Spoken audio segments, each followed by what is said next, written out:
அந்த பெண்மணி அவ்வளோ பணம் இல்லை, ஒரு சிறிய தொகை கொடுப்பதாக சொல்லி அதை தொகை எதை கொடுத்துருக்காங்க. பிறகு அந்த காவலர் இங்கே வந்த செய்தியெல்லாம் உங்களுக்கு தெரியும், அதை என் வாயிலிருந்து சொல்லக்கூடாது, அசிங்கமாக இருக்குது.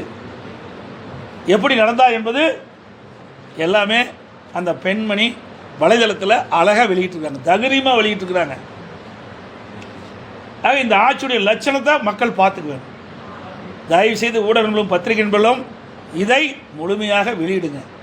இனி இப்படிப்பட்ட பிரச்சனை நடக்கக்கூடாது என்பதற்காக நான் சொல்கிறேன்.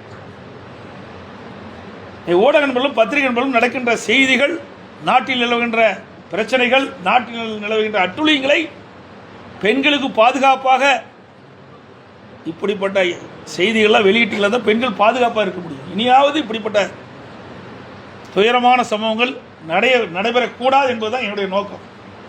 எவ்வளோ மோசமாக ஒரு பெண் எப்படி பதறி போய் சொல்கிறாங்க.